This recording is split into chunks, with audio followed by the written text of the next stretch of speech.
I am about to deliver a lecture on the subject, the master plan, Dajjal's master plan for Akhiru Zaman is to bring about Shia-Sunni civil war in Islam. They tried it when Saddam Hussein attacked Iran. And the war lasted for 8 years. They were hoping that it would become a Shia-Sunni civil war in Islam, but it did not. They tried it again in Syria to make it a Shia-Sunni war in Syria. They didn't succeed. And now they're trying it with ISIS to get Shia-Sunni civil war in Islam. If they succeed in fomenting Shia-Sunni civil war in Islam, goodbye Pakistan.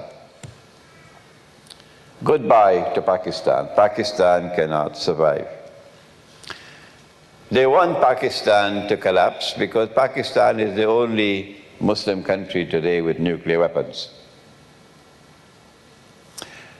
And in order to avoid a frontal attack on Pakistan and nuclear war, it would be better if they can get Pakistan to collapse from inside with civil war.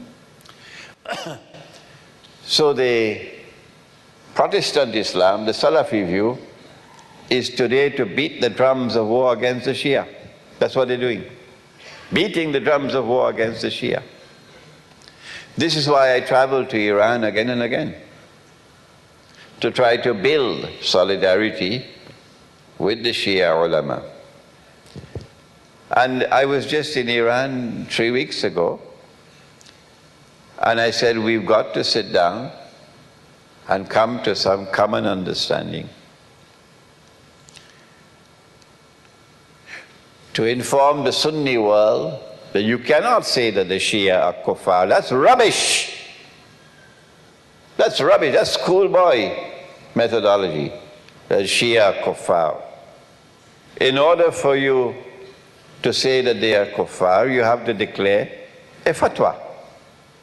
The fatwa has to be issued by someone of authority, someone with knowledge. And it has to be a document. And that document has to get ijma', consensus. That has never happened in history. No. And no one has ever prevented the Shia from performing the Hajj. If I'm wrong, tell me I'm wrong. How come no one in the history of Islam have prevented the Shia from performing the Hajj? How do you explain that? No ijma'. And now you come to tell Imran Hussein they're kuffar. That's schoolboy stuff. That's not scholarship. So we have to get this into the head of the Sunni. That the Shia, the Ithna Ashari, they are Muslims. And we also have to get it into the heads of the Shia. That the Quran is the supreme authority in Islam, not the Hadith, the Quran. You cannot divide the Ummah based on Hadith. No. Is there anything in the Quran which states plainly and clearly that succession to leadership in Islam is divinely ordained and restricted to the house of the Prophet ﷺ? No, the Quran does not establish that. That's from the Hadith, not the Quran. And you cannot establish a belief system only on the Hadith. It has to be supported by the Quran. And so you should stop. Stop it. Stop ever saying that Abu Bakr Siddiq and Umar Farooq and Uthman Ghani radiallahu ta'ala anhum, that they were usurpers. That is a sinful thing to do.